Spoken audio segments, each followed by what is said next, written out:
You're listening to Liberty Buzzard with Dustin Hammett and Thomas Umstattd Jr.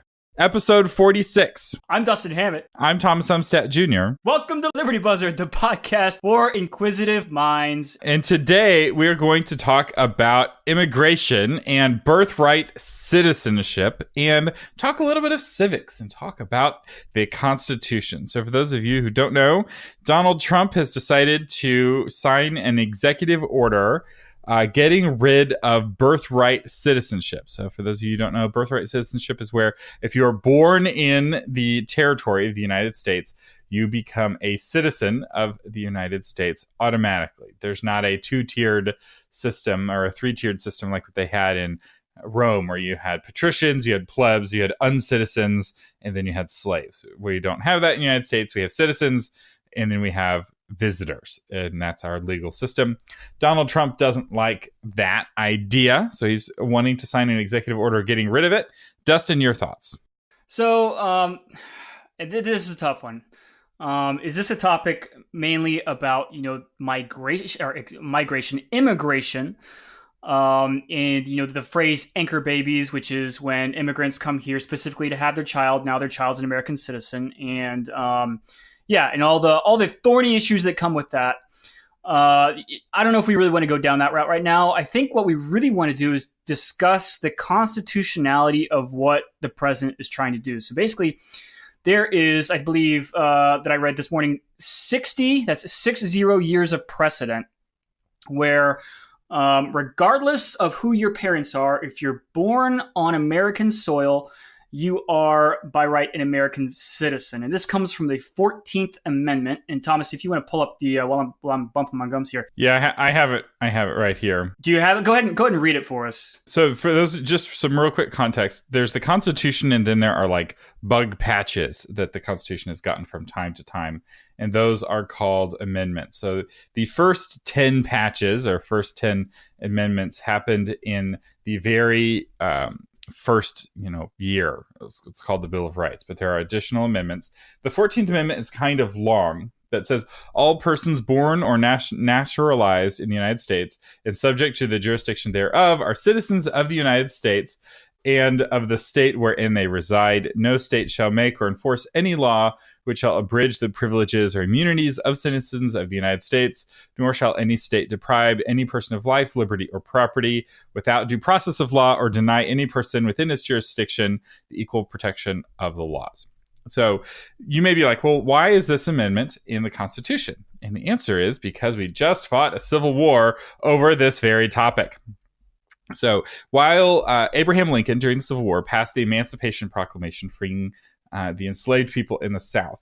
However, as an executive order, he didn't have the authority to free the enslaved people in the North, because presidents can't make laws. They can only interpret or enforce the laws. But the South was no longer a part of the United States. They were conquered territory. So he said, any slaves we come across in the South are automatically freed. And a lot of people think that that is what freed the slaves. And while it did free some slaves, what really freed, or what ended slavery categorically in the United States, was the 14th Amendment, which means everyone born in the United States, regardless of who their parents are free citizens of the United States. And that is what Trump is wanting to get rid of. That said, I don't think he has the power to do it. What do you think, Dustin? Here's the problem with American politics and trying to change things in American politics. We're a common law nation, which means we very, very heavily weight precedent. Precedent is hugely important. So if something has been some way for a long time, in this case 60 years, and I'm not educated on how it was before that, but if something has been that way for a long time, to try to change that, it takes a literal act of Congress. Because and I guess the argument that the president and his staff are trying to make is that the wording is unclear in the 14th Amendment, and it actually meant this.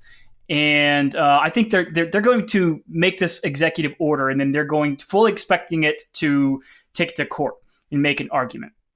I think they'll probably lose based on precedent, because the Supreme Court even the conservative ones are huge on precedent, and originalist. Even the most conservative ones are very originalist in their interpretations, and they're very literalist a lot of times, which means they're going to use it in a very literal way. So the 14th Amendment, where'd it go? I mean, all persons born or naturalized in the United States and subject to born or naturalized in the United States. It's pretty explicit there. So can he do it? He can try, and I think he will. Is he expecting to be successful? I think our president likes to just shake things up and throw Hail Marys, and if it's not successful, he doesn't really care. That's kind of his business philosophy as well. I'm going to try this out, and if it fails, oh well. I'll go on and try something else out. And maybe he's doing it just to try to press the issue. And it plays well to his base. So his base of voters, his core base, really sees immigration as a bad thing. They see these people coming over and joining the workforce here, not as something that saves us from the fact that we've aborted 50 million people and have this huge hole in our economy. They see it as destruction of the United States, and these immigrants who are coming over here to work jobs are destroying our culture, and we have to do something. Otherwise, America will cease to exist, because America can't handle massive numbers of immigrants. Our culture is so weak and so anemic that when other people with a different culture come here, they change our culture to be their culture instead of the other way around, which I think is just wrong and demonstrably wrong. It was wrong 50 years ago. When we were saying it, or 80 years ago when we were saying it to keep the Jews from coming over who were being killed in Germany. It was wrong in 1890s when the Italians were wanting to come over. It was wrong in the 1850s when the Germans were wanting to come over. It was wrong in the 1840s when people from China were coming over to build railroads. Don't forget the Irish, Thomas. Oh, and don't even get me started on those dirty Catholic Irish coming over. They're going to ruin our culture. The reality is that American culture is stronger than those other cultures. And those other cultures in those other countries are adopting American techniques. They sing like Americans. They dress like Americans. When you go to Italy, when you go to Mexico, you see people in blue jeans like Americans. You hear them listening to Taylor Swift and American music. Our culture is the superior culture. If you are afraid that immigrants are going to ruin our culture, you have nothing to fear, because we have a great culture. We have problems with the culture, but it's very infectious and very contagious and spreads from person to person. And the reason why is because when there is something good about another culture, we steal it without apology. We appropriate every culture we can get our hands on into the great melting pot that is the United States. But all of that said, people are very afraid, and they have that fear. And my speech isn't going to make that fear go away, because fear is this kind of primal urge that people have. And the fact that Donald Trump is doing something about it makes them feel less afraid. And the fact that he's not going to succeed, and that the president doesn't have the power to change the Constitution on his own, doesn't matter. It's the fact that he's trying, I think, is the whole. This is all just theater to try to get people to feel safer, which makes them feel safer. Yes. The great thing about the president, and I will say it is a great thing, a lot of people hate it because he is so outside the box. He is outside the establishment. But one of the things that I do admire about him is his ability to challenge the status quo no matter what. Interesting op-ed in the Wall Street Journal this morning about why the liberal elite hate the president, hate Donald Trump. And it's because of his representation of the average American, his bombastic, I guess, caricature of the average American, especially the average red state American. They're called red-blooded Americans, Dustin, not red state Americans. There's red-blooded Americans and blue-blooded Americans. He's willing to challenge the status quo, and that's something to be admired about him. And regardless of how it ends up, I think his ability, his desire to push forward, he wants to challenge the status quo. I'm having a hard time articulating it, but that's what it is, and I think it's a good thing. Yeah, my concern is that the right, and Republicans specifically, historically have been champions of the Constitution. Right, I remember as a kid going to Republican activities and Republican events, and they'd have these little pocket constitutions, and we passed them out like gospel tracts. It was like, please read this religious manifesto on our position. And as I've gotten older and as the party has gotten older, Republicans are losing their love affair with the Constitution. You don't see constitutions handed out at political events as much. Once Ron Paul started doing it, I guess other Republicans got, oh, I don't want to do that because that's what Ron Paul's doing. So Rand Paul, they totally still hand out constitutions at their events. But it's like, why would we print this when suddenly Republicans are starting to see the Constitution as an obstacle? They're seeing it as something that's getting in the way of what they're wanting to do. If it wasn't for the 14th Amendment, Donald Trump would have a lot more power to get rid of birthright citizenship. But you said it was an act of Congress to get rid of the 14th Amendment. It's actually more than that. Congress has to, by 2/3 vote, so it's harder than normal. And then you're like, okay, 2/3 in both House, you change the Constitution. No.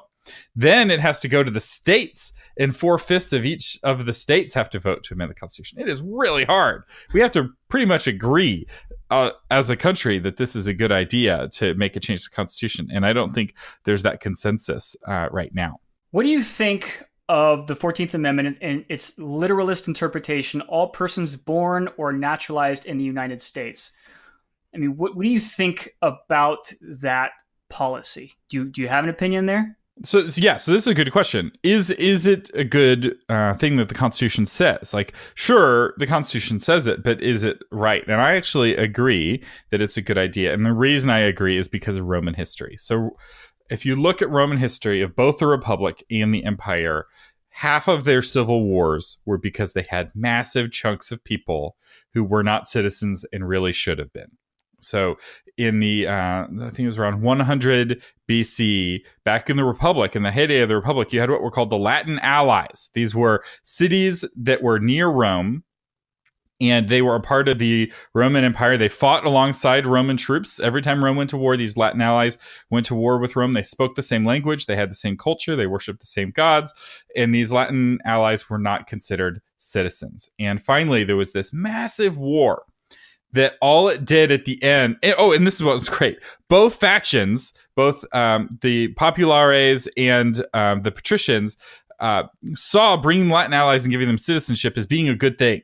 But they didn't want the other one to do it, because whichever faction actually passed the bill would get the Latin allies voting for them. And that was so scary. Neither side would let the other side do it. And so for 100 years, because this was an issue for like 100 plus years, that all of these citizens hanging out around the area, that finally they fought this terrible civil war that was like every city against every other city, and hundreds of thousands of people died unnecessarily. And the historians are like, yeah, it was Romans killing Romans. And you're like, okay, so Rome learned their lesson, right? And they opened up the citizenship rolls. No, they did not. So every 100 years or so, they fought a civil war over all of these people living around them that weren't citizens, would go to war with them. And that just doesn't work. And our founding fathers studied Rome, and there's a reason we vote in Latin. And they're like, let's not make that mistake. Let's make it where if you're here, you're a citizen. So we don't have that incentive for people who are here but aren't citizens to go to war to get their citizenship. When, as John F. Kennedy said, when peaceful revolution becomes inevitable or is impossible, violent revolution becomes inevitable. And people want their franchise, and they're willing to fight and kill and die to get it. So as you've been speaking, I've been looking up, there's this idea of anchor babies, which, a lot of people find offensive because, you just come over here illegally. You have a child, all of a sudden it's almost a free ticket to stay just by virtue of having had a child over here in the nation, which of course makes me wonder, what are the statistics here? And this is Breitbart, so this is the first thing that popped up. I don't know how accurate this is, but we're just going to go with it because it's the first thing I saw. There are at least 4.5 million anchor babies in the U.S. under the age of 18 years old, according to the CBO. This estimate does not include the potentially millions of anchor babies who are older than 18 years old, nor does it include the anchor babies who are living overseas with their deported foreign parents. So 4.5 million. What's our population in the United States, Thomas? Do you know off the top of your head? It's, what is it? It's about 320 million. Yeah, so 320 million. Some of you math people do that statistic in your head. Is it making a drastic, huge, altering thing in the American electorate? I don't know. Especially as you distribute these children throughout the years and throughout the states and throughout locations. I don't know. That's less than 1%. It's less than 1/2 of 1%. Less than 1/2 of 1%. It's 1 million people, and we had 100 million population. That would be 1%. But we don't have 100 million. We don't have 200 million. We don't have 300 million. We have 320 million. This is a very small piece of what's overall going on. So is it?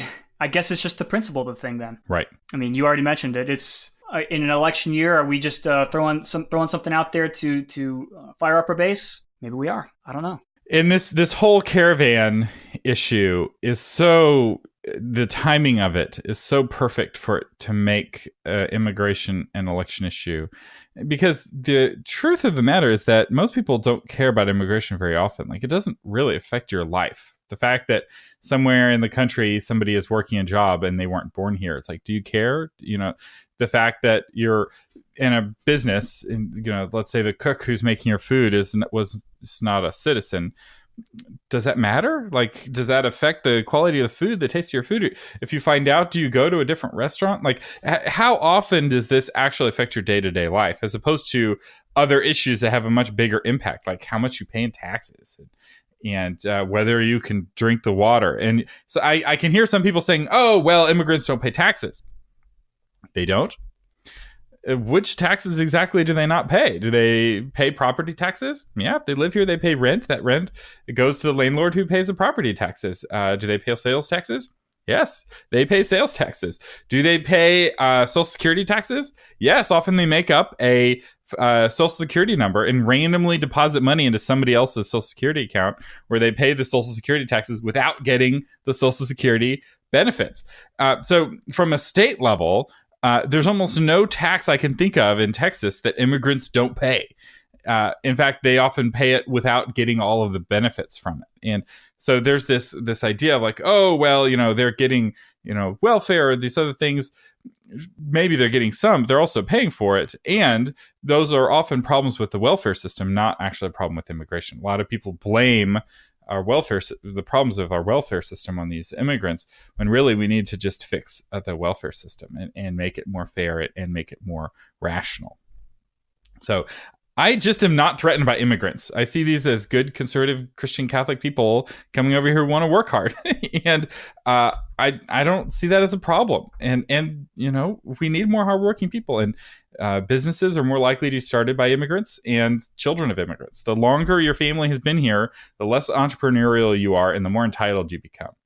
And in many ways, the worse of an American you become. There's this idea that the new people are the bad Americans and the people who've been here for a long time are the good Americans, when from my perspective, it's just the opposite. That pioneer spirit is most vibrant. It's most alive in the people who are here most recently.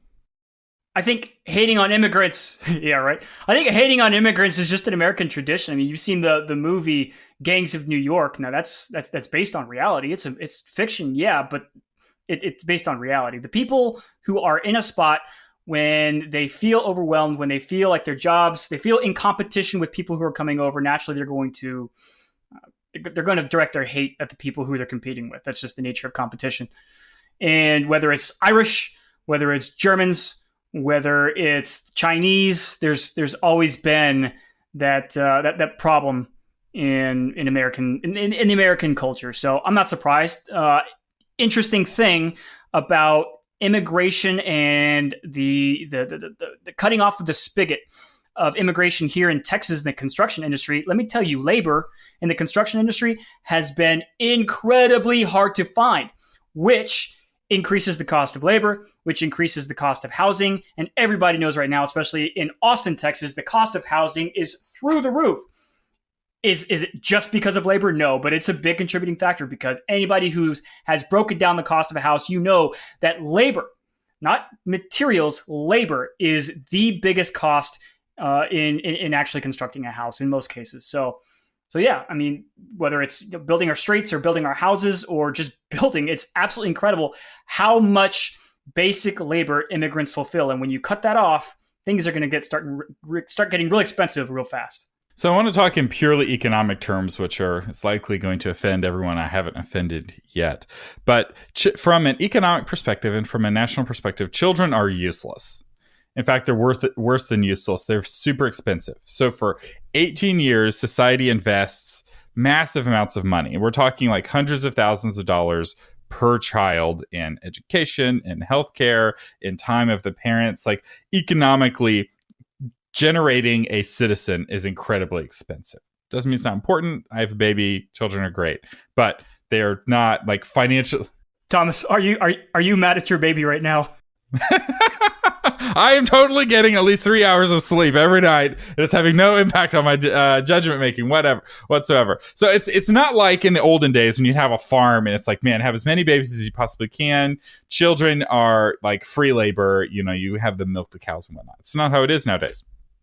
With immigration, so then once somebody becomes 18 and they start working, especially as they get into their 20s and they start working, they start contributing, and they are like the basis of civilization. They're the basis of society. And they're paying taxes. They're doing work. Like the work that's getting them paid is doing good. Like they are what are making civilization work and run. And then starting around 65 or so, they start drawing on civilization, start being a kind of a leech on society again, in the sense that they're not contributing like they were. So you have this kind of peak time of production. So when somebody comes over here as a 20-something immigrant, we get all of the benefit of their whole 40 years of working in society without having to pay any of the cost of creating them. So we don't have to pay to educate them. We don't have to pay to feed them. All of those costs are externalized. So Mexico gets to pay to educate them and feed them and healthcare and all of that. And we get the benefit of all of the labor and all of the taxes. Like, why is Mexico not like horrendously offended that they're losing all of these really hardworking people that are coming over to the United States? And so from an economic perspective, we want those people here and we want them here working. And there's a perception that I think is based purely on racism, because I've not seen anyone give any evidence to this. I've seen tons of evidence to the contrary, that immigrants come over here to not work, and they're just here to like sit around and be lazy and not have jobs. And that has never been the case, and it's not the case now. Immigrants are the hardest working, most law-abiding group of people that you can find. Well, not the most law-abiding. Concealed carry holders are the most law-abiding. But just underneath them, a few notches, you have immigrants who are terrified to break the law because the punishments are so strict. Thanks for that post about concealed carry holders. I think that's a very important point to make, Thomas. But yes, I agree with you. And that experience bears out a lot in my experience as a police officer. Now, I will say that there are some cultural issues being a police officer with immigrants coming over, but by and large, and it's prey to confirmation bias. You look for the examples of where an immigrant did wrong, where I can easily find just as many, if not more, examples of where a resident or a citizen did something wrong as a police officer. So, but I think by and large, they are scared to death of getting deported. And so, you hit the nail on the head there. So anyway, we want to know what you think. Immigration, good idea, bad idea. I know a lot of people make a big noise about, you have to respect the laws and follow the process. But the reality is that when laws are broken or laws don't apply, you don't follow the laws. So it's like, when have you speeded? When it's inconvenient or you feel like it shouldn't apply to you. Speeded or sped? You've gone over the speed limit. Hold on. We gotta have to check that one on Grammarly. Okay, sorry. Maybe next time. So somebody could grammar me. The reality is that I don't find that argument convincing. And when I hear that argument from somebody, I see it as mostly just racism. I was like, yeah, if you perfectly follow the laws, throw the first stone. But in my experience, people break laws, especially minor infraction type laws, all the time. Right? Like they shoot off fireworks at 4th of July and other things that are like minor ticket offenses. And especially if you even were to know all of the laws, like your house is probably violating half a dozen laws, just with the stuff that you've done on the inside. Shh, Thomas, be quiet now. So I just don't find that argument convincing. And somebody wants to come on the show and make that argument and let me cross-examine them, I would love to hear it. Because I want to understand that argument better of like, respect for the law. These people don't have respect for the law. It's like, just because you disrespect one law doesn't mean it means you disrespect all the other laws. We have a fine tradition of respecting laws we don't agree with, right? The Underground Railroad, you had all these Quakers who were like, yeah, that fugitive slave bill, we don't think that that's a good law, so we're going to ignore it. That law about, segregated counters at, restaurants, we don't think that's a good law, so we're going to ignore it. And, that law that we have to pay taxes to England, we don't think that's a good law, so we're going to ignore it. Doesn't mean that they don't respect the rule of law as a general principle, or that they disrespect all the other laws, just the stupid ones. So anyway, that's my opinion. I'd love to hear what you think. Feel free to leave a comment down below. You can find us on Facebook, on YouTube, and at libertybuzzard.com. Dustin, any final thoughts? I got nothing, Thomas. I think you said it great. All right. We'll see you again on Thursday. This episode of Liberty Buzzard is brought to you by Tom Umstadt CPA. Tom has over 35 years of experience helping people like you pay only their fair share in taxes. Don't let the IRS stress you out. Get Tom and his team on your team at taxmantom.com.